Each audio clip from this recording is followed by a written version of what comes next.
Bom dia, pessoal. Eu sou o Fernando Zamay, BDM da Cisco do Brasil. Estou junto aqui com os meus amigos Nelson Brito, que é um TCA de Latinoamérica, Emanuel de Almeida, Bom dia, pessoal. especialista aí que suporta o nosso time de canais. E o objetivo é falar um pouquinho sobre uma técnica de ataque, né? Não só ataque, o Emanuel estava até me explicando um pouquinho antes. Uma técnica interessante que ela consegue transpor as proteções tradicionais das redes e é um pouco assustadora porque ela permite aí vazamento de dados de forma silenciosa, né? E aí eu só quero dar um contexto antes de passar a bola aqui para o meu amigo Emanuel. Quero dar um contexto. Vai ter uma demonstração no final, então a ideia é que tenha uma introdução e no final a gente faça uma demonstração. O Emanuel preparou isso, né? Uma demo aí com os componentes reais que estão sendo utilizados e passar essa introdução para vocês. Uma introdução rápida. Eu gosto de sempre que a gente fala de cybersecurity, eu gosto de colocar em perspectiva em qual momento do ataque, né, ou do ciclo todo, né? Então a gente tem aí várias literaturas, Attack Kill Chain, colocando algumas nomenclaturas para as fases, né? Eu procurei sintetizar aqui de uma forma que eu pelo menos entendo melhor, né, dos ataques mais comuns, quais são os ciclos, né? Quais são suas fases, os seus momentos. Então, aqui no exemplo, eu tenho um atacante que está preparando aí, né, uma pesquisa para montar, por exemplo, um phishing. Ele já construiu uma infraestrutura, né? Então, ele já tem uma infraestrutura aí com servidores de e-mail, com domínios, comando e controle. E aí ele monta ali o momento mais interessante, né? Então, ele vai pesquisar a empresa no LinkedIn, Google, etc. E o momento agora é coronavírus. Então, um monte de phishing aí em cima de coronavírus. E aí ele dispara aquele e-mail bem bacana. Hoje, né, nos dias atuais, talvez a oferta de emprego também, né, ainda é interessante, sempre é, mas coronavírus é o cara que está despontando. E esse e-mail, quando chega, né, já chegou ele como phishing, ele tem aqui componentes interessantes como criptografia no domínio. Tá? Então, criptografia puxa aí uma dificuldade extra aí para as inspeções. E aí o usuário vai clicar nesse link. Né? A gente sabe que a camada 8 é incontrolável, ele vai clicar, assuma isso. E quando ele clicar, aqui entram alguns componentes interessantes. Né? Existe essa comunicação para a internet. Clicou no link. Né? Todas as comunicações que iniciam para a internet, puxando um pouco mais para o lado técnico, o primeiro pacote não é web. Né? Não é um HTTP porta 80, TCP. O primeiro pacote que vai nessa comunicação é um pacote UDP53 para resolução de DNS. Eu tenho que resolver o nome jungle.com, tá? Para depois disparar a comunicação TCP no IP desse domínio. Então aqui entra o componente DNS. Num primeiro momento, é um momento que a gente chama de prevenção, né? Se eu consigo aplicar um controle ali, eu estou falando de prevenção, se ele chegar até esse domínio, e ele acessou o domínio. Existe aí a segunda etapa, que é eu baixar o meu primeiro componente de software, pode ser vários componentes, né, vários artefatos. Ele baixa ali o primeiro componente. Esse primeiro componente pode ir em busca de outros, né, então depende da estratégia e complexidade. E no momento que essa máquina ela tem esse malware instalado, ela virou um bot a serviço ali dele. E o próximo estágio, né, depois que eu estou infectado, então já falhou meu e-mail, já falhou minha proteção web, já falhou meu antivírus. Então, tudo isso já falhou. E ali eu tenho um outro estágio que é o comando e controle. Legal, entrei na infraestrutura, peguei uma máquina, estabelece a comunicação de comando e controle. Essa comunicação de comando e controle, né, ela é montada para ser silenciosa, para ninguém descobrir, né, e pegar na rede, e explora alguns componentes, inclusive DNS. Então, DNS também desponta como um dos veículos para que essa comunicação silenciosa aconteça com sucesso. Aqui numa anatomia geral, né, então pegando até o ransomware como exemplo, o próximo estágio, né, que o atacante vai buscar, qualquer máquina da sua organização ela é alvo, e ele quer o pote de ouro, que é a sua base de dados, né? Ele quer mais, ele não quer uma máquina qualquer, né? A máquina da portaria, a máquina da recepção.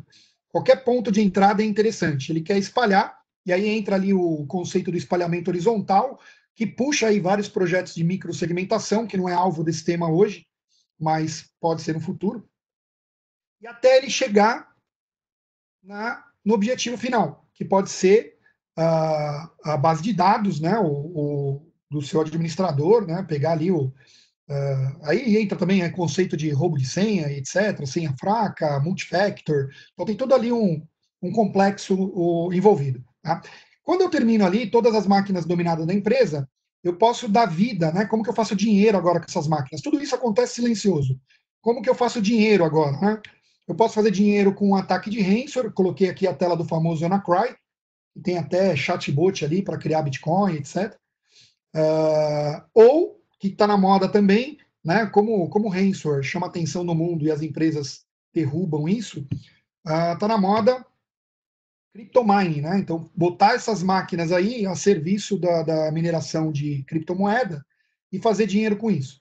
Então, são dois objetivos finais ali, né? Como que eu faço dinheiro com a máquina que eu já hackeei, né? E tem um terceiro componente que está de encontro com a nossa apresentação de hoje, que é o vazamento de dados. Então, eu peguei uma base de dados bem bacana aí, inclusive se você está recebendo aqueles e-mails, né, chamado sextortion ou scareware, né?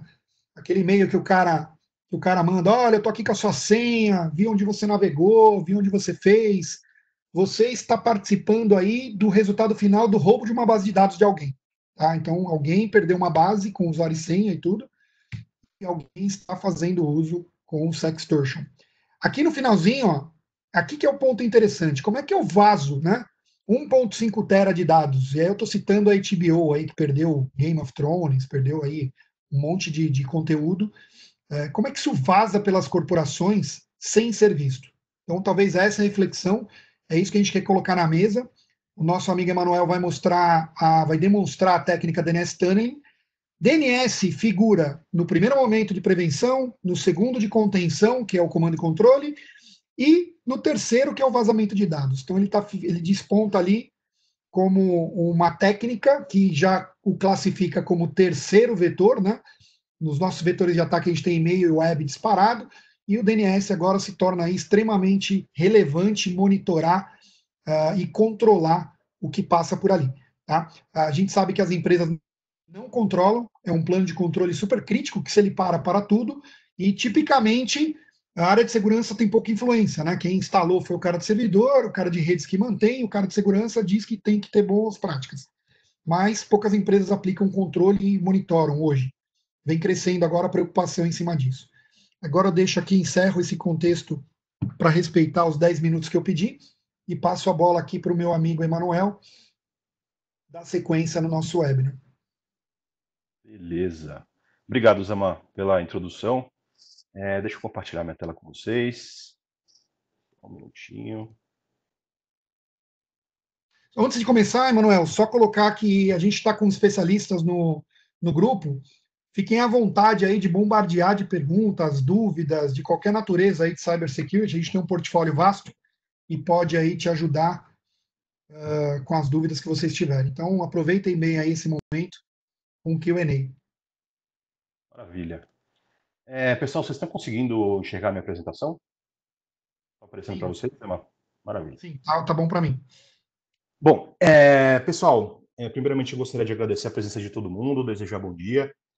O Zama já falou um pouquinho, meu nome é Emanuel, eu trabalho como TSA aqui na Cisco, e eu vou agora dar continuidade, então, à apresentação do Zamai, e vou falar um pouquinho mais sobre a técnica de DNS Tunneling, né? Não só sobre a técnica, vou falar como ela funciona de fato, né, os pormenores dela, vou falar sobre métodos de detecção, como a Cisco consegue ajudar as corporações a se protegerem contra ataques utilizando DNS Tunneling.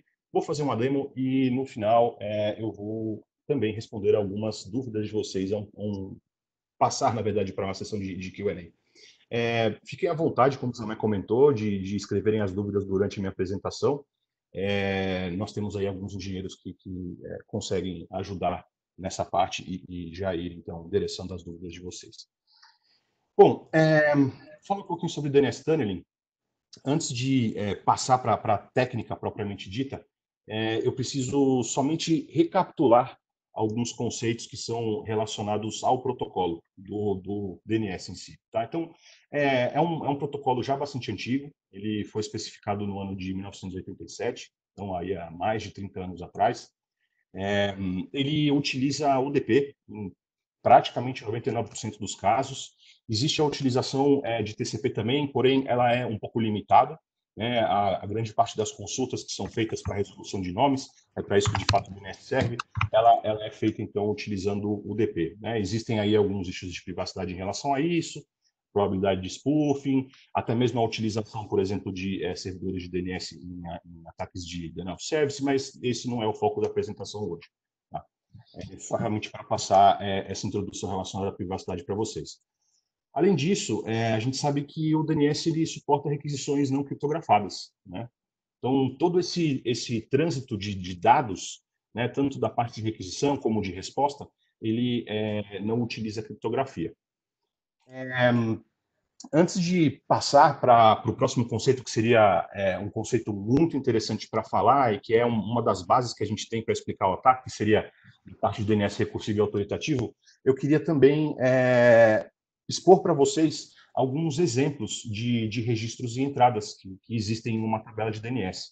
Né? Então, nesse slide especificamente, a gente tem aí algumas linhas que representariam uma tabela para um domínio e tipos de entradas. Né? Então, por exemplo, nessa primeira linha aqui do example.com, onde tem um example 60 em A, o A é um tipo de registro, um tipo de entrada, né? Que ela serve justamente para você apontar a resolução do nome solicitado para um endereço IP. Assim também como existe o AAAA, que serve para endereçar isto para IPv6, para endereços IPv6. Então, a partir do momento que ele está fazendo a resolução de um nome, se ele tem uma entrada A, ele vai passar para um endereço IPv4, se ele tem uma entrada AAAA, para IPv6. E assim também existem outros tipos, como o CNAME, onde ao invés de você redirecionar aquela requisição, apontar, na verdade, aquele domínio para um IP, você vai apontar para um outro, que já está previamente cadastrado na base. MX, para você apontar qual que é o servidor de e-mail para aquele domínio. TXT, muito importante comentar sobre TXT, porque é realmente uma das entradas utilizadas no ataque de DNS Tunneling. Logicamente, não serve somente para essa técnica, né? Eu coloquei, inclusive, até um exemplo aqui relacionado à SPF, que é muito utilizada para a parte de e-mail.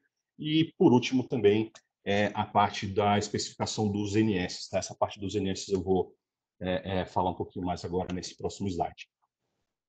Sobre o que eu havia comentado, a diferença, né, a importância de vocês já setarem uma expectativa sobre como nós vamos trabalhar com DNS recursivos e autoritativos nessa demonstração. Então, de uma forma bem rápida. Quando um cliente ele faz a requisição para um domínio, ele basicamente vai enviar aquela requisição, aquela pergunta sobre quem é o endereço IP que responde a ele para um DNS recursivo.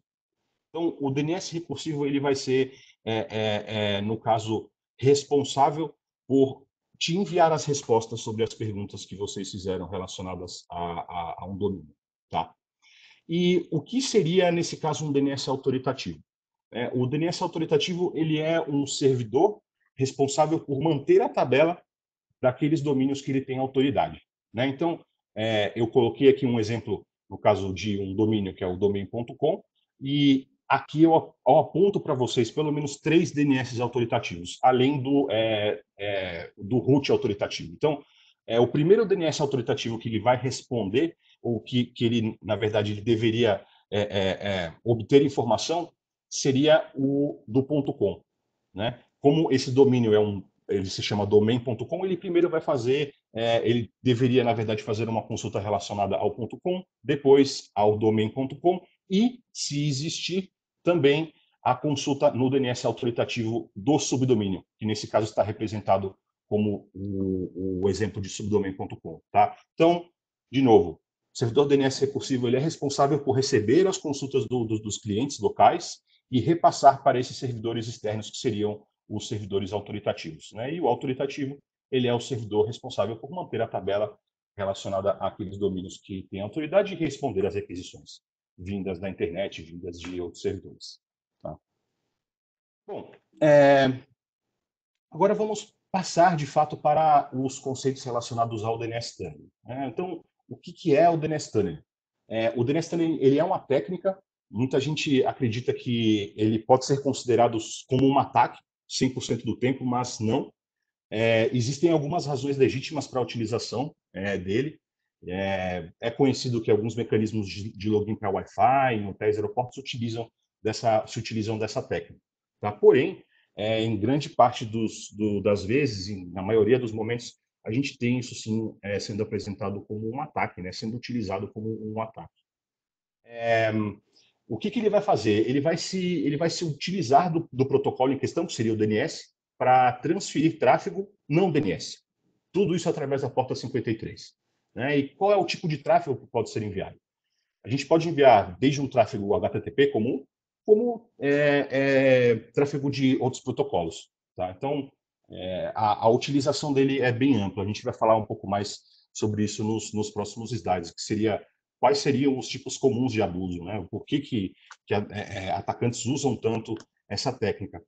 O mais comum, filtração de dados. Eu vou até citar um exemplo no próximo slide muito interessante sobre como, por exemplo, o DNS Tailend foi feito para exfiltrar dados de cartões de crédito em malwares conhecidos, retorno de chamadas de comando e controle. Se existe algum malware, então, que ele tem a capacidade de receber comandos para mudar a sua característica, isso pode ser feito também através de DNS Tunnel, assim também como a utilização da técnica para fazer bypass em redes abertas e até mesmo trabalhar aí com a parte de evasão de políticas internas de TI. Tá? Bom, eu comentei com vocês no slide anterior sobre a utilização então do DNS Tunneling para fazer filtração de dados, né? Citei o caso do cartão de crédito. No ano de 2016, alguns pesquisadores de segurança descobriram uma ameaça, um malware chamado de Framework POS, que ele tem como alvo sistemas de PDV, né, de pontos de venda, e nesse caso o DNS Tunneling ele foi utilizado justamente para fazer a exfiltração dos dados, tá, que estavam sendo capturados dentro desses PDVs. Né? Embora isso tenha acontecido em 2016, a história não começou por aí. As primeiras ferramentas de DNS Tunneling elas surgiram no início do ano 2000. A primeira, pelo menos que eu me lembre, foi o NSTX. Né? Até para comentar um pouco o cenário de segurança de uma forma geral. Antes dos anos 2000, e até mesmo no início, né, desse período, as técnicas de tunneling eram já utilizadas, porém não dentro deste protocolo. No final da década de 90, nós vimos muito a utilização de tunneling em cima de ICMP, onde foram encontrados já em alguns servidores backdoors que eles eram ativados através do envio de um simples pacote ICMP. Então, essa parte daí é bem interessante comentar que não é uma coisa nova. Né? Em 2011, foi quando, de fato, o mercado começou a enxergar essa técnica como sendo muito o mercado não, né? Os atacantes acabaram enxergando essa técnica como muito promissora também para utilização em malwares, nesse caso para o que eu havia comentado também no slide anterior, que é essa característica para retorno de chamada de comando e controle, tá? C2. Todas essas informações aqui eu acabei encontrando em um estudo de uma universidade da Alemanha chamada Ruhr University, e vocês conseguem encontrar também essas informações aí facilmente pela internet, tá?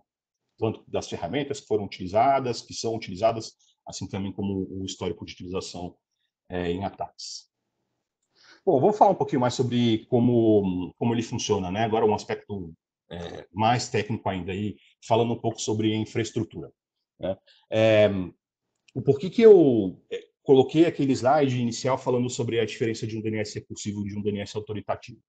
Porque uma das bases do ataque de DNS Tunneling é justamente trabalhar com um DNS que responde como autoritativo para um domínio ou para um subdomínio. Então, a minha infraestrutura de demo que eu preparei para essa apresentação de hoje, ela tem um domínio que foi criado especialmente para ela. Tá? Então, eu acabei comprando um domínio .xyz no GoDaddy, é um domínio muito barato, acho que eu paguei $1, se não me engano, para manter esse domínio por um ano. Os servidores de DNS autoritativos para esse domínio continuam sendo do provedor, que nesse caso seria o GoDaddy, porém, eu criei uma infraestrutura de DNS autoritativos para um subdomínio deste domínio que eu comprei. Né? Então, até já passando o nome, o domínio que eu comprei chama tunnelator.xyz, e eu acabei criando um subdomínio chamado tunnel.tunnelator.xyz. E aí é justamente nesse ponto que eu coloquei o meu DNS autoritativo. Tá? O DNS Tunneling ele vai depender de um DNS autoritativo para funcionar nessa ferramenta específica que eu vou utilizar. Tá? Então, a infraestrutura ela não só tem a parte da criação do domínio, como também a criação de uma máquina, que nada mais é do que uma VPC. Eu subi uma VPC na internet para montar, então, esse servidor DNS autoritativo, utilizando a ferramenta de DNS Tunneling e fechar todo esse ciclo. Então, como que isso funcionaria? No caso de uma exfiltração de dados, o sistema comprometido ele vai fazer um request de DNS para um servidor recursivo nesse caso, né? E esse servidor recursivo ele vai encontrar a infraestrutura do atacante justamente por essa parte relacionada ao DNS autoritativo, por este domínio, pelo DNS autoritativo do domínio que eu criei, né? No caso de callbacks, a gente tem também o retorno.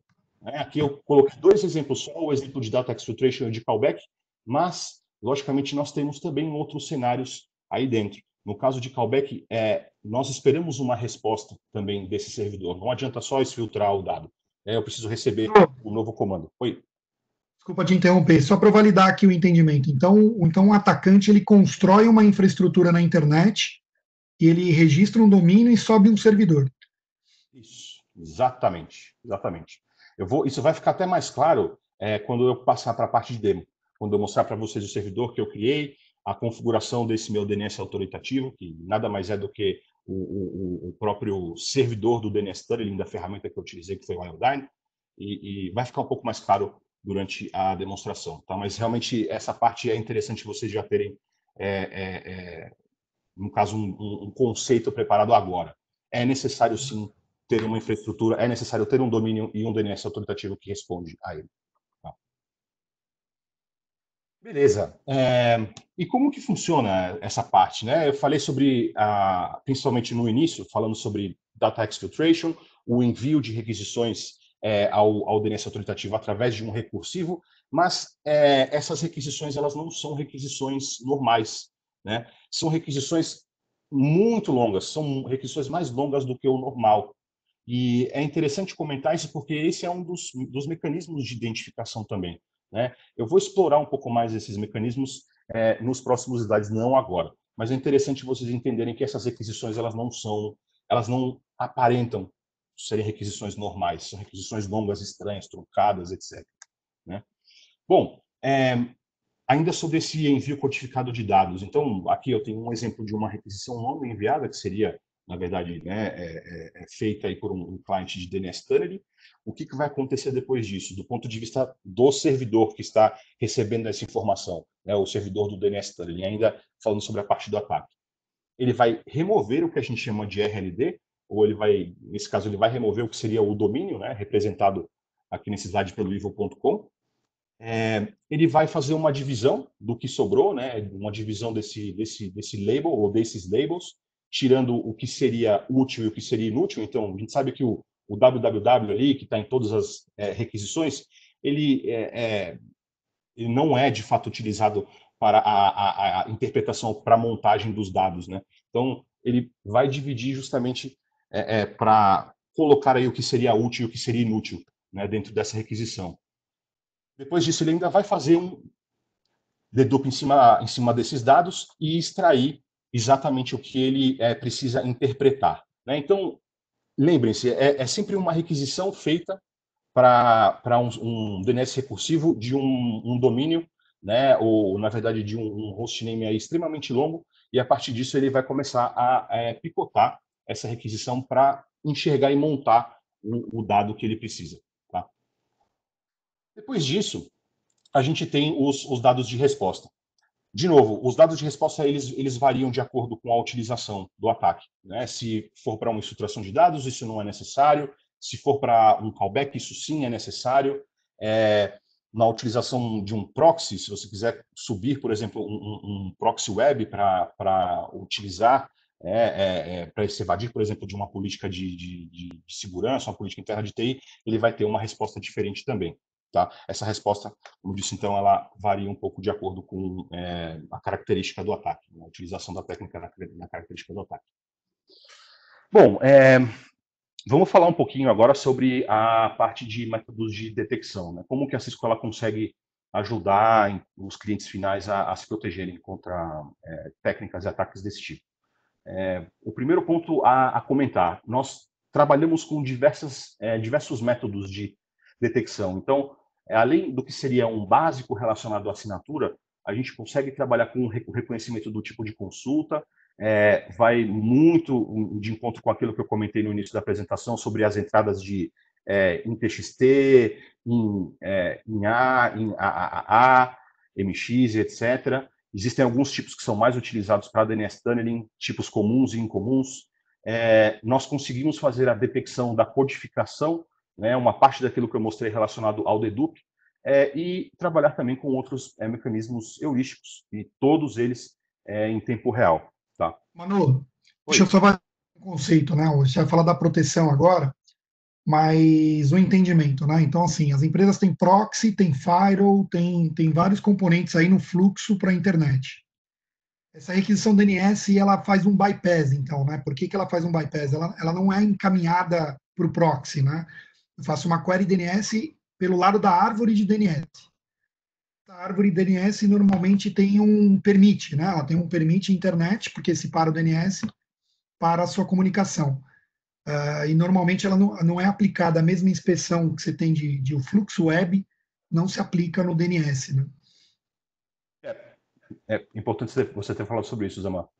Essa parte, pessoal, até adicionando um ponto que o Zama colocou, voltando, né, até alguns slides atrás, eu citei o exemplo do ICMP Tunneling e DNS Tunneling. Por que o DNS Tunneling ele é tão utilizado hoje, ainda hoje em ataques? Justamente pela liberação que normalmente acontece, né? As empresas elas não costumam restringir tráfego desse tipo, tráfego desse protocolo. Então, muitas vezes você tem aí um firewall configurado, as pessoas não conseguem acessar a internet diretamente utilizando HTTP, HTTPS, mas o DNS está liberado. E é E uma coisa exatamente por uma aí dúvida que... que eu às vezes vejo, né, quando a gente toca nesse assunto com alguns clientes, que é um falso entendimento, né, que é, ah, não, mas eu só libero o meu DNS. Por exemplo, as minhas máquinas só se comunicam com o meu DNS. E elas talvez não percebem que o próprio DNS dela participa da recursão, né? Então, para chegar e vazar o conteúdo por ali, né, ou essa comunicação maliciosa, ela utiliza o próprio DNS dela, né, que é o que está liberado nas regras, para transpor tudo e ir para a internet, né? Então o pessoal às vezes acha assim, não, meu firewall só libera DNS para o meu DNS. Eu falei, não, mas é o seu DNS que está passando por ali. É, justamente por aquele ponto que eu comentei sobre recursivo e autoritativo, você pode ter realmente um DNS recursivo configurado na sua rede, mas se ele não tiver mecanismos de detecção e proteção, ele vai ser utilizado da mesma forma, né? Aí entra aquela questão, né? Quem é que tem log ativado no DNS, né? Aí é uma É. outra história. Mas enfim, segue o jogo. Desculpa, não queria interromper, não. Imagina, não que isso, não. Bom, vamos falar agora um pouquinho sobre essas técnicas, que eu comentei. Uma delas é relacionada à parte da contagem das consultas por RLD. Então, de novo, o conceito de RLD nesse caso, a gente está colocando como sendo basicamente o domínio, né? Então, sempre que um cliente ele faz a requisição, por exemplo, do site do Google, do Instagram, do Twitter, ele não faz uma única requisição do DNS, normalmente são algumas, né? Tem muito conteúdo relacionado a CDN, a gente sabe que essas infraestruturas desses serviços são enormes, então não é feita uma única consulta, são algumas. Porém, normalmente a gente está trabalhando aí em casa de dezenas de consultas, centenas de consultas. No caso do DNS Tunneling, isso muda drasticamente, tá? Justamente pelo fato desse tráfego ele estar sendo transmitido utilizando o próprio request do DNS, essa quantidade ela aumenta muito e começa a passar para casa de milhares de requisições, né? Então, só essa contagem ela já consegue ajudar vocês a identificar um ataque utilizando, né, sendo utilizando essa técnica. Além disso, existem detecções que são relacionadas à assinatura. E aí, nesse caso, não é uma assinatura de uma ferramenta, né? Então, por mais que a gente conheça quais são as principais ferramentas utilizadas, a assinatura, nesse caso, vai trabalhar num nível um pouquinho mais baixo, fazendo a identificação e o monitoramento das consultas, procurando, por exemplo, por entradas de TXT, como eu havia comentado, tentando identificar qual que é o tamanho desse label. Até então, a gente falou no slide anterior sobre contagem de requisições. Agora, além de contagem, eu estou trabalhando também com a identificação de qual o tamanho delas, ou quais são esses tamanhos utilizados. Isso que seria a detecção por assinatura do nosso lado. Né? Não é uma coisa fechada, dizendo assim, olha, eu tenho uma detecção só para essa ferramenta aqui, que seria o Iodine, ou só para essa ferramenta aqui que chama NSTX, enfim. É uma coisa um pouquinho mais ampla. Tá? E o exemplo aqui, novamente, assim como eu tinha colocado lá no início, mostrando aquelas requisições longas, a gente vai trabalhar justamente aí, falando sobre detecção de assinatura, enxergando isso acontecendo e o tamanho dela. Tá? Bom, além da consulta que eu comentei sobre TXT, voltando, então existem tipos comuns de consulta de DNS e tipos incomuns. Entradas do tipo CNAME, MX, NS, são entradas comuns. Agora, entrada null, não é uma entrada comum. TXT, tampouco. Embora a TXT seja utilizada, como eu comentei, para a parte de e-mail, né, no caso de SPF, ela não é tão comum assim. Né? Principalmente em dia a dia, em requisições feitas de clientes, por exemplo, para servidores, né? Um tráfego, por exemplo, HTTP comum. Então, o que a gente vai fazer? A gente vai taguear essas consultas específicas e vai adicionar uma parte de uma inspeção, né? Vai adicionar uma inspeção adicional. Né? E a partir daí começar a procurar por indicadores de comportamento e atividades maliciosas dentro do conteúdo. Né? Então, essa proteção que a gente tem do Umbrella, ela é bem abrangente. Ela vai trabalhar desde da parte da identificação de counts, tamanho, tipo de consulta, além, logicamente, de outros mecanismos que nós não descrevemos aqui, porque são mecanismos internos e bem mais específicos. Tá? Bom, para finalizar, pessoal, antes de passar para a demonstração, eu só queria realmente comentar que tudo isso que nós vimos, né, relacionado à proteção contra técnicas de DNS tunneling, ela acontece de uma forma automatizada e em tempo real. Então, a partir do momento que você implementa o Umbrella dentro do seu ambiente, né, seja, por exemplo, através do redirecionamento de todo o seu fluxo de DNS para os nossos servidores que estão na internet, ou através da utilização de virtual appliances dentro da sua rede, é exatamente isso. A mágica ela vai acontecer justamente através desse meio. Os clientes fazendo requisições às infraestruturas do Umbrella e o Umbrella fazendo essa proteção e não deixando que o ataque ele aconteça e que o usuário, principalmente o usuário que está fazendo a requisição, ele não chegue ao servidor final. Seja ele um servidor de DNS autoritativo para um ataque de DNS tunneling ou, por exemplo, uma máquina que hospede um malware ou algum outro tipo de ameaça. Tá? Então, beleza. Vamos partir para a demonstração agora. Deixa eu trocar o meu compartilhamento de tela. Vou dar um stop share aqui.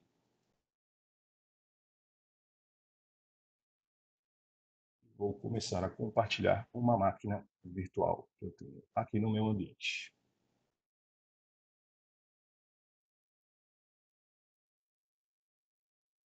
Só posicionando que o Umbrella, né, para quem não conhece, ele é um resolver, né? Ele é um DNS recursivo que você não precisa mudar nada na sua infraestrutura, né? Você só aponta a sua resolução externa, o seu servidor autoritativo, né, que tem uma config chamada forwarder. Quando ele não sabe resolver, que é a parte de recursão, você direciona ele, né, que normalmente está configurado. Se você não configurou nada, ele manda para o root. Você troca esse apontamento forwarder para o IP do Umbrella e faz as suas resoluções de internet através da nuvem, da Cisco. Né? Boa. Bom, pessoal, acho que está todo mundo vendo minha VM, né? Estou vendo. Maravilha. Bom, o que eu montei aqui para vocês nessa demo, tá? Eu acabei dividindo aqui a minha tela em 4 terminais, justamente para transformar a demo em uma demo mais dinâmica, né? Eu vou acabar executando alguns comandos, não queria fazer isso um em cima do outro. Mas só para mostrar para vocês algumas coisas. O primeiro ponto importante para comentar, qual é a ferramenta que eu estou utilizando? Eu estou utilizando uma ferramenta muito conhecida, que, se não me engano, acho que foi lançada no ano de 2006 ou 2007, chamada Iodine, né? Essa ferramenta ela foi atualizada nos últimos anos, mas não foi atualizada pelo seu desenvolvedor inicial, né? Algumas outras pessoas acabaram pegando o projeto inicial e transformando ele e atualizando, criando novas versões, né?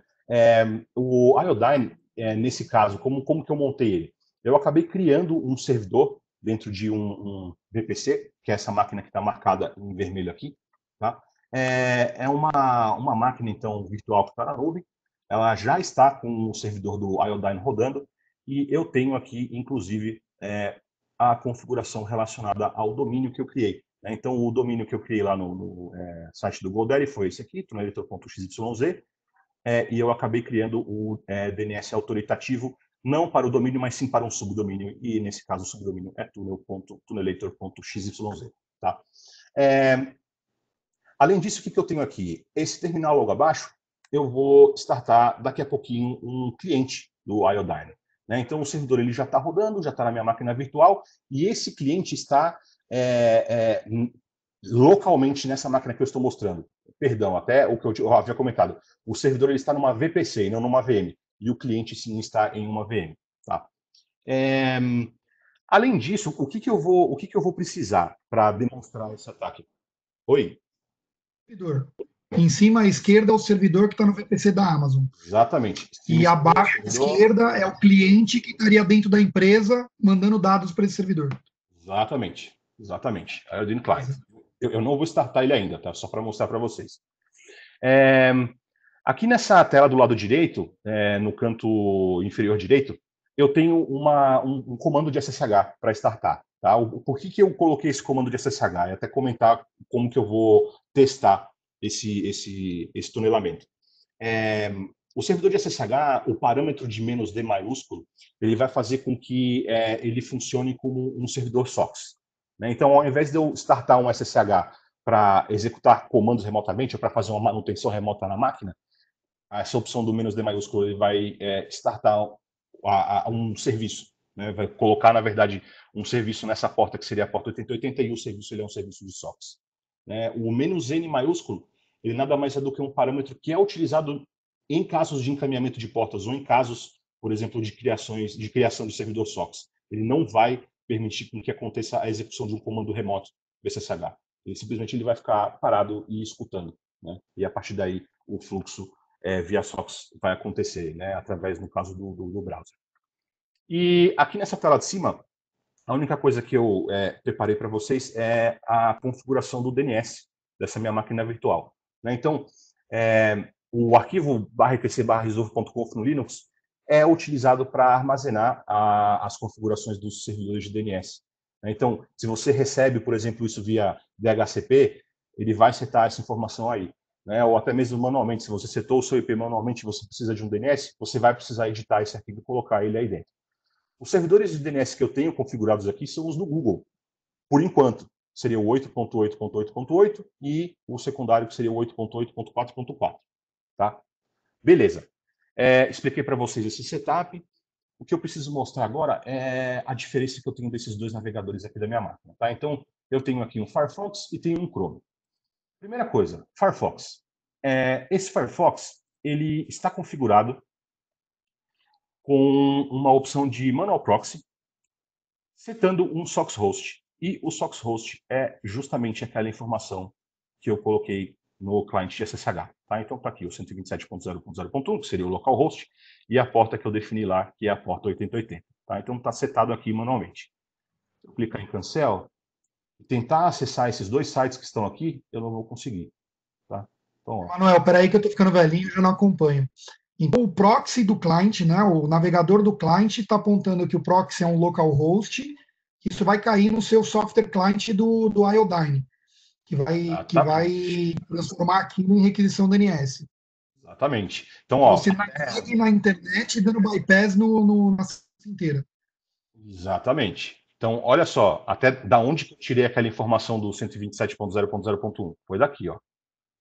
Lembra do SSH? Eu falei do "-d" maiúsculo, que seria o parâmetro, e aqui eu estou definindo que o servidor SOCKS ele vai subir em 127.0.1, localhost nessa porta 8080.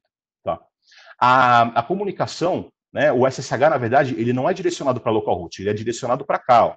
Seria o ubuntu @10.0.0.1. Eu vou explicar para vocês o que é esse P aqui, esse P aqui depois. Tá? Esse P, ele na verdade, ele vai aparecer depois que a gente iniciar o Iodine Client. Tá? Mas é exatamente isso que o Zamai comentou. Então, olha lá. Se eu der um refresh aqui, não está aparecendo nada. Se eu der um refresh aqui, está aparecendo. Não está aparecendo nada, está aparecendo, na verdade, a mensagem dizendo que um servidor de proxy recusou a conexão. Tá?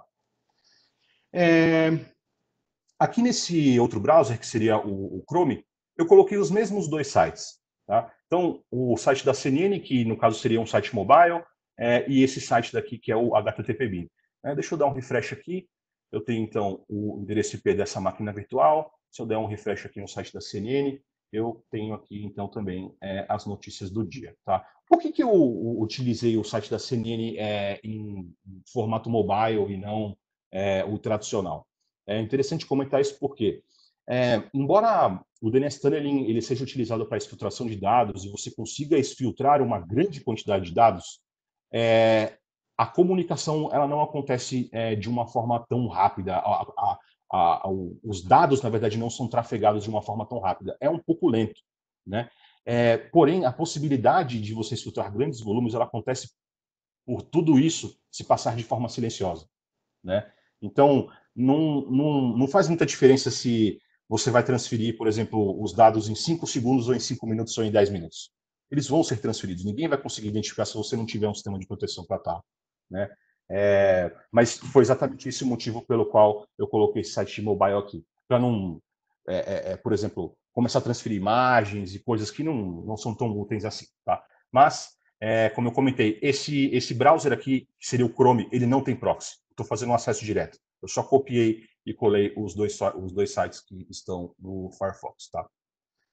Bom, antes de iniciar o Iodine Client, eu queria só mostrar para vocês como que uma requisição comum de DNS parece. Né? Eu vou, na verdade, iniciar aqui um Wireshark, vou fazer algumas requisições dentro do meu navegador do Chrome, que seriam requisições comuns, e eu vou mostrar para vocês como isso aparece numa captura de pacotes. Tá, então, deixa eu entrar aqui no site da Microsoft, aqui Google, aqui, vou acessar mais um site aqui, google.com. Beleza.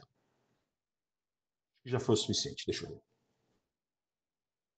Vou parar aqui minha captura de pacotes, vou fazer um filtro. E aqui estamos, com as requisições de DNS que nós fizemos agora há pouco.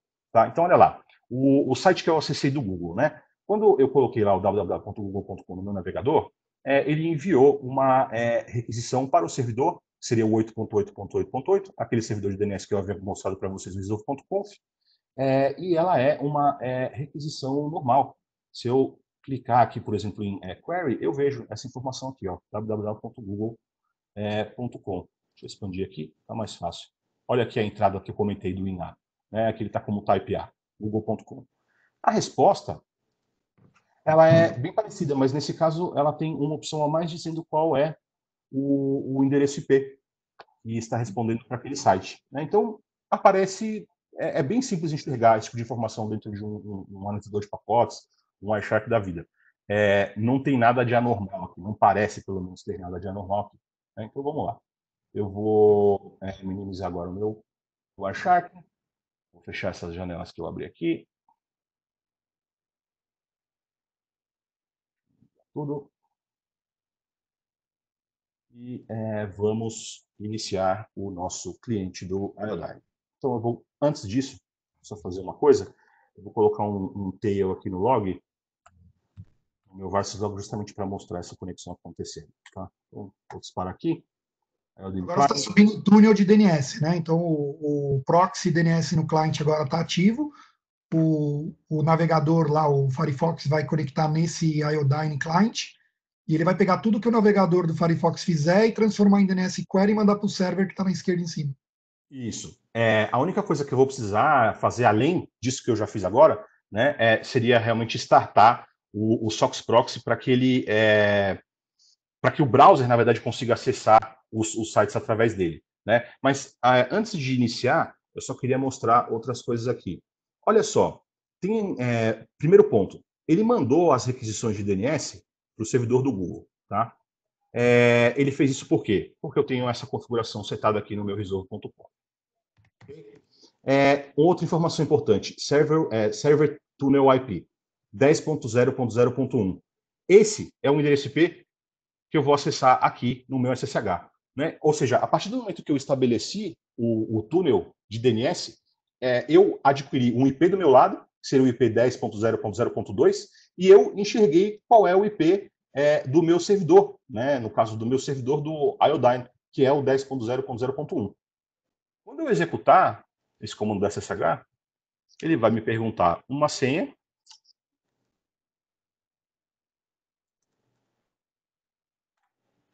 E não vai me responder mais nada. A partir do momento que eu coloquei a senha funcionou, o servidor SOX ele já está habilitado. Tá? Vamos ver se ele realmente está habilitado e funcionando. Então eu vou clicar aqui dentro do meu Firefox Browser, vou tentar acessar aqui o http://bin.org IP.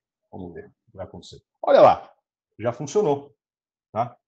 Deixa eu fazer a mesma coisa aqui no site da CNN. Deve demorar um pouquinho para carregar, até que está indo bem rápido. Carregou também. Mas olha só, diferença. Esse site que eu estou acessando, ele está mostrando o endereço IP de origem. Né? O endereço IP de origem é o mesmo que eu tenho aqui no meu Chrome? Não, não é o mesmo. Tá vendo? Esse do Chrome que não tem o proxy, eu estou utilizando o IP da VM. Esse browser aqui, que seria o Firefox, ele está utilizando este IP maluco aqui. Tá? Ou seja, o Firefox navegou pelo túnel. Exatamente. Eu vou mostrar para vocês que esse endereço IP é exatamente o endereço IP dessa máquina aqui. Que é o meu servidor. E o DNS está dando bypass em toda a segurança que tiver na rede. Exatamente. Então, olha lá. Acabei de fazer um acesso àquela mesma URL, né? O mesmo site que eu estava acessando no meu Firefox, e olha o endereço IP aqui. É o mesmo. Tá? 3.226.213.158, 3.226.213.158. Tá? Funcionou. Beleza? Bom, agora a gente tem que analisar uma outra coisa. Como que isso parece, como o Wireshark consegue enxergar esse tráfego. Vamos enxergar tudo aquilo que nós vimos na apresentação aqui ao vivo no Wireshark. Então, vou iniciar a captura de pacotes aqui. Vou voltar aqui para o meu navegador Firefox. Deixa eu clicar aqui em algumas notícias. Eu já acessei uma notícia aqui. Vocês viram, né? Eu comentei que existe uma certa lentidão nesse DNS Trailing, mas ele até que ele está indo rápido para mim. Né? Como eu não estou baixando imagens e nada, é só texto, está indo rápido. Quando a gente fala sobre exfiltração de dados, no caso do Framework POS, eram dados de cartão de crédito, então não precisa ser um negócio, sabe, super performático nem nada. Está funcionando Não direitinho. precisa ser performático, não precisa ser um grande volume de dados, você pode mandar um pouquinho de cada vez. Exatamente, fazer isso de forma lenta, silenciosa. Exatamente. Tá? Então, vamos lá. Deixa eu ver. Deixa eu parar aqui a captura de pacotes. Vou colocar o filtro aqui de novo. E olha só, pessoal. Olha como muda o cenário, né? Tava até relativamente fácil de eu enxergar e navegar nessa minha captura de pacotes quando eu não estava utilizando o proxy. E aqui o negócio já começa a aparecer de uma forma diferente. Deixa eu clicar em um aqui para vocês verem. Vou clicar nessa requisição aqui. Olha lá. Bom, a primeira coisa que me chama a atenção é essa mensagem do Wireshark me dizendo que esse query ele está truncado. E ele de fato parece truncado. Né? No exemplo anterior, a gente tinha acessado o site do Google, apareceu lá, google.com, www.google.com. Agora está aparecendo essa tripa imensa, que eu não sei nem o que é. É exatamente Esse, né? Que site é esse? Exatamente. E é isso que ele vai fazer.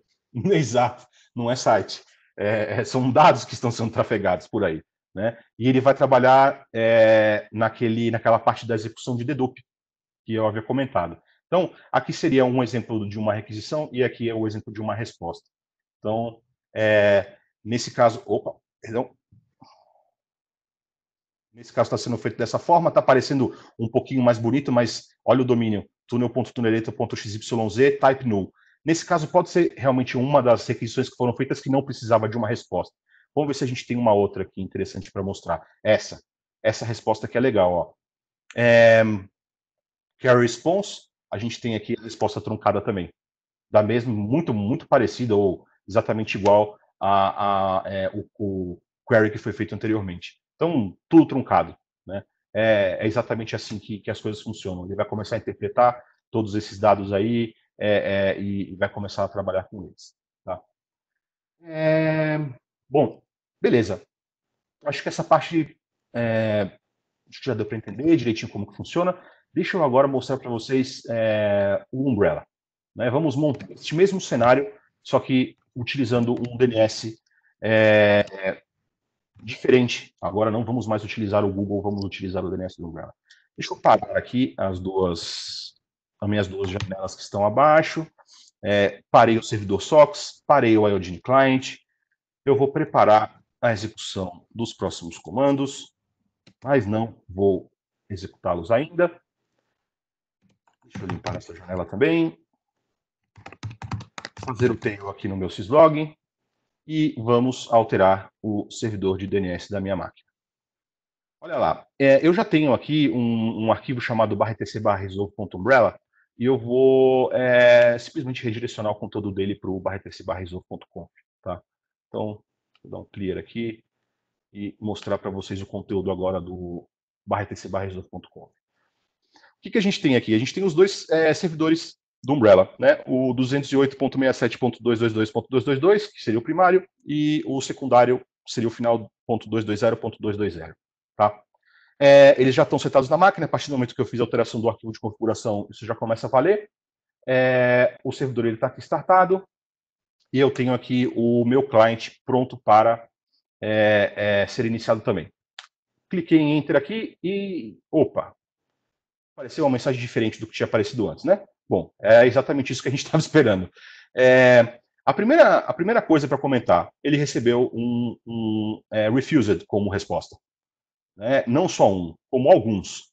Né? Então nós temos aqui got refused as a reply para essa tentativa de comunicação do Iodine Client com o Iodine Server.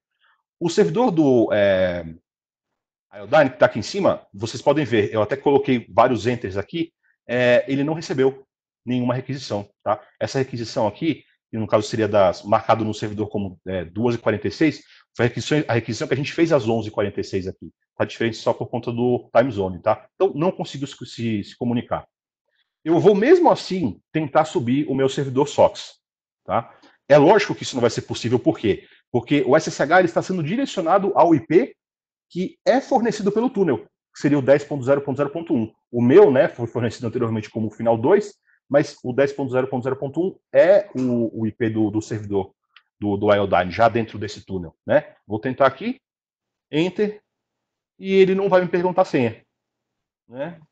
Vou esperar mais um tempinho, não me perguntou nada, beleza, nada. Mesmo assim, deixa eu ir lá no meu Firefox, deixa eu dar um Shift Reload aqui, nada. HTTP bin, em reload aqui, nada. Tá? Então, não estou conseguindo mais. Tunnel down. Não estou conseguindo mais utilizar a infraestrutura que eu havia acessado anteriormente. Tá? Não está funcionando. Agora, vamos ao Umbrella. Vamos enxergar como nós vemos essa requisição dentro do Umbrella. Manolo, enquanto você está abrindo ali, eu fiz uma busca aqui por Free Internet DNS Tunneling.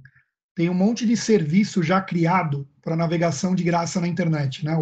Os portais de hotspot, eles têm lá que autenticar o usuário para ele ir para a internet. Aí o pessoal está criando o serviço free para usar DNS Tunneling porque o DNS tem que passar, né? Tem que ter um bypass no portal antes da autenticação web, para você navegar de graça, sem autenticar. Então você conecta em qualquer rede Wi-Fi de portal web e navega de graça. É interessante ter comentado. Você sabe que tem muita gente que. Hoje em dia, os hotéis eles não são todos que cobram mais por internet, mas antigamente a grande maioria dos hotéis cobrava. E era um valor bem alto, né? Dependendo do hotel, era bem alto mesmo. E o pessoal usava muito isso. DNS Tunneling para fazer esse bypass. Lógico, não é uma solução, né, para o acesso, justamente por conta da lentidão, mas é possível. Às vezes, se o cara ele quer só fazer uma transmissão de uma mensagem ou fazer o download de um arquivo texto, alguma coisa assim, ele consegue fazer o bypass. E, como você mesmo comentou, isso hoje é ofertado como serviço até. Né?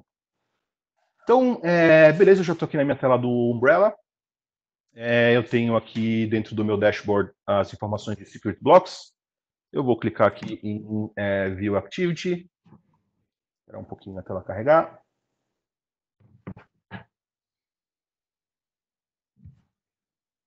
E olha lá, pessoal. O que eu tenho aqui? Vou dar um scroll um pouquinho para o lado para mostrar para vocês o horário. Tá? Então, olha lá.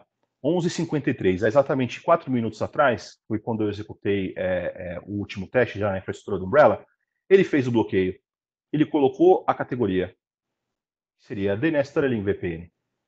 E ele me mostrou aqui qual foi o destino acessado, ou quais foram os destinos acessados que foram identificados através dessa categoria. Então, está aqui, tunnelator.xyz, aquele subdomínio que eu comentei, que é onde eu estou rodando o meu Iodine Server, que é o túnel, e aqui aquelas primeiras requisições longas que ele começou a fazer, nesse caso ainda não eram tão longas assim, mas são requisições super estranhas, ele já fez a identificação e bloqueou, além de alertar. Pessoal, do ponto de vista da demonstração, eu acho que é isso. Eu vou abrir, então, agora a sessão para Q&A, né, para que eu consiga responder algumas dúvidas de vocês.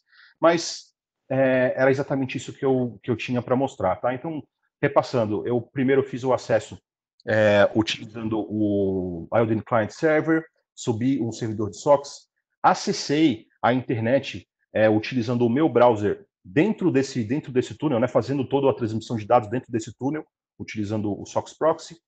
Depois disso, o que eu fiz foi alterar o servidor de DNS da minha máquina, colocar os servidores de DNS do Umbrella, e a partir daí tentei fazer o ataque novamente, ele não funcionou. Uma dúvida muito comum em demonstrações desse tipo. O pessoal costuma comentar, fala assim, olha, o que você fez aí foi basicamente trabalhar com a troca de servidores de DNS. O usuário final não poderia fazer a mesma coisa? A resposta é sim, porém, você, como sendo uma empresa que possui Umbrella, você deve trabalhar com o enforcement de requisições feitas a servidores de DNS recursivos que não são autorizados por você. Ou seja, eu vou testar um exemplo clássico que eu tenho aqui dentro da minha rede doméstica. Eu tenho um equipamento da Cisco, um Meraki MR18. Esse MR18 ele está conectado em um equipamento Firepower. E o MR18 ele não está trabalhando entregando IPs via DHCP para os clientes wireless.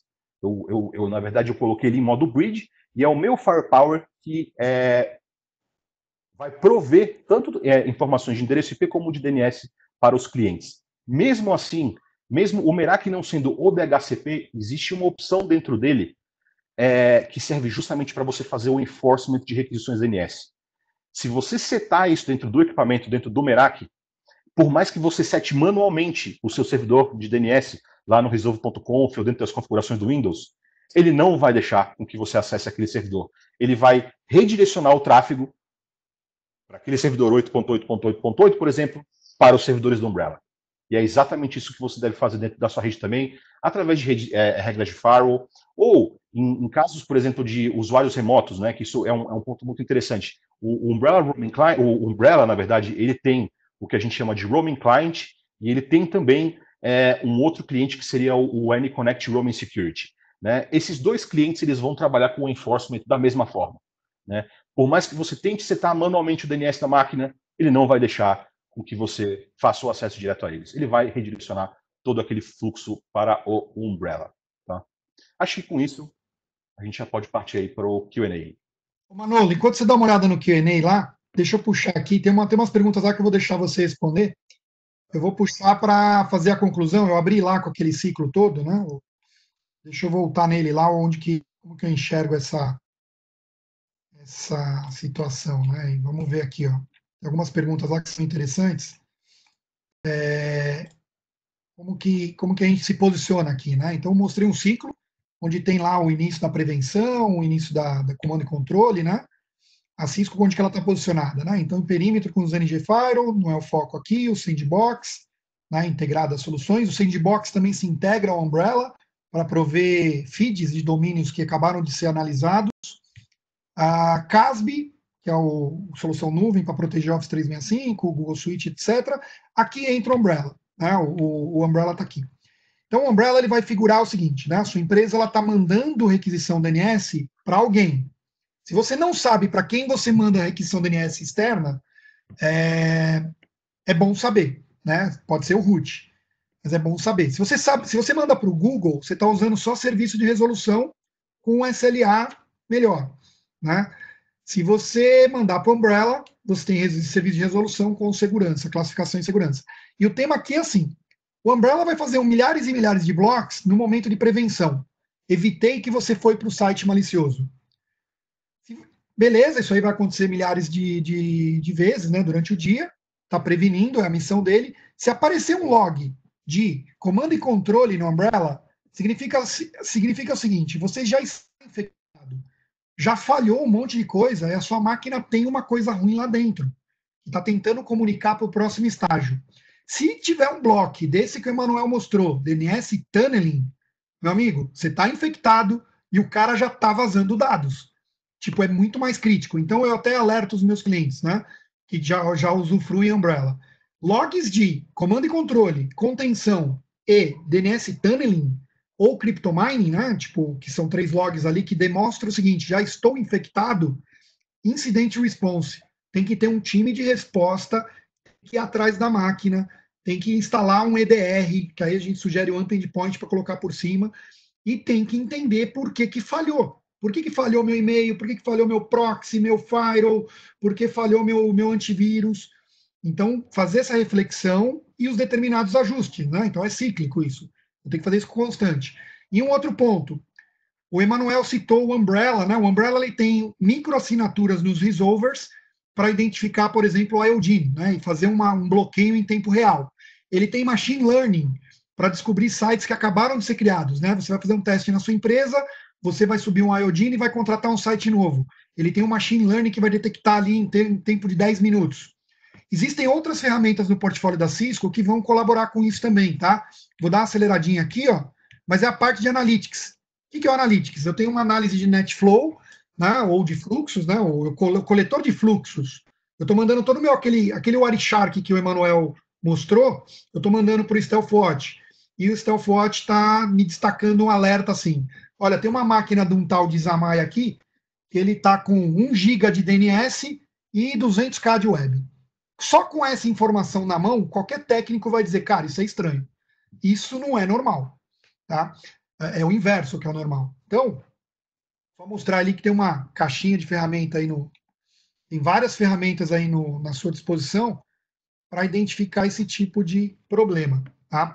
E um outro ponto, o Manuel deve tá aí no Q&A, um outro ponto aqui, que até o Flávio chamou a atenção, que é uma pergunta do Umbrella, é entropia, né? Quais são os mecanismos, as entropias, né? Do machine learning que tem no Umbrella. Esse aqui é o Investigate, né? Que eu estou colocando no Investigate do Umbrella um IP. Este IP tá hospedando milhares de sites que estão explorando o tema de coronavírus, né? Então esse IP aqui, ó, esse aqui é o IP associado ao domínio malicioso, que também está associado ao artefato malicioso, né? Isso aqui é o código. É o código analisado pelo Sandbox com score 100, dizendo código ruim. Código ruim que vincula o IP, que vincula o domínio. Né? Então, todo esse mapeamento, ele é o grande destaque aí da solução Umbrella, que é um BI que tem por trás a base da Cisco Talos, Nesse BI, né, até para navegar pela inteligência, eu tenho vários tipos de detecção. Uma delas é o DGA, que ele fica buscando, né, essas anomalias nas requisições para fazer essa análise, né, de randomização de domínio, para identificar callback, etc. Foi exatamente a demo que o Emanuel fez. E não só DGA, aí eu vou navegar por Spike, né? Por exemplo, sua empresa tem uma. A normal dela é mandar algumas requisições dias ali, milhares, de repente apareceu milhões. Isso gera um outro motor. Né? Concorrência. Concorrência é uma coisa bem interessante, né? Estou falando um pouco da inteligência do Umbrella. No momento que eu pego um domínio malicioso na sua infraestrutura, de repente eu já sei, né? Um conhecido. O que eu faço? Eu vou analisar o antes e o depois. Eu ponho o antes e o depois sobre uma outra análise profunda para entender o que está acontecendo. Por quê? A probabilidade de haver uma relação entre eles é muito grande. Então, esse motor ele se autoalimenta, né? Ele está sempre ali trabalhando, uh, realimentando a base, né? Essa inteligência, para te dar uma proteção em tempo real. Isso aqui é uma coisa muito comum também, né? O cara monta o IP na China, registra o DNS nos Estados Unidos e o admin, né, o e-mail do administrador é brasileiro. Né? Então, tipo, ele cria ali uma infraestrutura geograficamente dispersa. Isso é anormal. Tá? Então, tudo isso aqui está debaixo do capô da Umbrella. Eu os convido a demonstrar a solução, que é o search que eu fiz, né? Serviços de navegação grátis. Ó. Magic Tunnel, navegue de graça na internet por DNS Tunneling. Isso pode dar um bypass na sua infraestrutura monstro, por isso que é assustador. Se tiver algum pentest de plantão aí para validar a infraestrutura, testa isso nas redes corporativas, né? A probabilidade de passar ileso e não ser percebido é muito grande. Então vamos ver aqui, ó, eu queria mostrar um outro componente. Quem tiver interessado em testar o Umbrella, vai no site signupumbrella.com, não precisa ligar para ninguém da Cisco, né? Tiver um integrador que te ajuda, liga para o integrador, porque o integrador ele consegue te oferecer mais que 14 dias, ele tem lá uma ferramenta bem interessante. Você cria isso aqui em 30 segundos, 30, sei lá, um minuto, né? Você vai colocar seus dados, etc. Você vai ter uma conta Enterprise Full, que é a mesma conta que o Emanuel apresentou, e você pega o DNS da sua empresa, altera o forwarder e encaminha para ele. A partir disso, você tem um log completo de tudo de DNS que vem da sua empresa e vai estar classificado se é tunneling, se é callback, se é malware. E aí você consegue falar, poxa, peraí, tem coisa debaixo do tapete que eu não estava vendo. Vamos trabalhar para reforçar essa sua segurança. Por isso que a gente chama a Umbrella de primeira linha de defesa. Beleza. Obrigado, Zama. Eu estava dando uma olhadinha aqui nas perguntas que enviaram. Eu acho que o pessoal acabou respondendo todas elas. Agradeço até a ajuda do Flávio, do Nelson, do Zé e do Alfredo. Eu queria só repassar realmente algumas delas. Teve uma relacionada à parte do que seria um servidor SOX. O Nelson já mandou a resposta, só queria esclarecer um ponto que o servidor SOX ele não é necessário para a execução do ataque. Eu só subi um servidor SOX para utilizá-lo dentro do Firefox, para a demo ficar um pouco mais dinâmica, né? Mas ele não é mandatório. SOX, ele, de fato, ele vai trabalhar com um encaminhamento de pacotes entre cliente e servidor, e atuando aí, então, como um proxy, tá? Eu vi que o pessoal perguntou também sobre a parte de hardening, o Flávio deu uma resposta muito bacana, Nelson também. Eu diria para a gente conversar sempre sobre aquele ponto relacionado ao enforcement do seu tráfego de DNS. Por mais que você não tenha um hardening sendo feito na máquina para impedir que o usuário faça a alteração do servidor, você consegue fazer isso através dos seus dispositivos de rede, ou ao menos deveria. Né? É interessante com que você pense, se você não tiver a possibilidade de fazer isso hoje, de você montar algum tipo de infraestrutura para criar, né, esse tipo de filtro, proteção. Acho que vai muito de encontro. Mas deixa eu dar uma olhada se tem mais alguma Posso coisa. dar uma adição, Emanuel? Tem uma pergunta sobre falso positivo, é uma pergunta relevante, né? Tem baixíssimo índice de falso positivo na Umbrella, principalmente aqui na categoria que a gente chama de security, né? Onde eu tenho uma categoria malware, newly sim, comando e controle, phishing, etc. Aqui tem um pouco mais de incidência de falso positivo, é uma chamada de potencial domínios potenciais, né? que são problemáticos, porém é muito baixa a incidência. Ou seja, vale a pena você administrar falso positivo criando listas de bypass, né? Então, por exemplo, se eu tenho falso positivo, eu posso vir aqui, o meu SOC analisou, puta, isso aqui é um falso positivo, permite o domínio, dou um bypass na proteção. E existe um processo para acionar o time da Umbrella para fazer uma revisão. E aí citaram bem no Q&A, e nessa revisão identificou, cara, não é falso positivo não, foi hackeado o domínio. Não põe no whitelist não, bloqueia mesmo. Tá? Então tem um índice de sucesso muito grande aí na proteção. Oi, só queria reforçar a questão do hardening do DNS. Quando a gente fala do Umbrella, a gente está falando de uma proteção para, tipo, proteção de malware, proteção de tunneling e tudo mais, mas isso nunca vai substituir um hardening no servidor DNS. São estratégias, são estratégias amplas que você pode tomar. O Umbrella é mais uma camada que você coloca para se proteger dos malefícios que podem trazer para a tua infraestrutura. Mas não pode também deixar de ter um hardening. Hardening sempre é recomendado, qualquer profissional de segurança.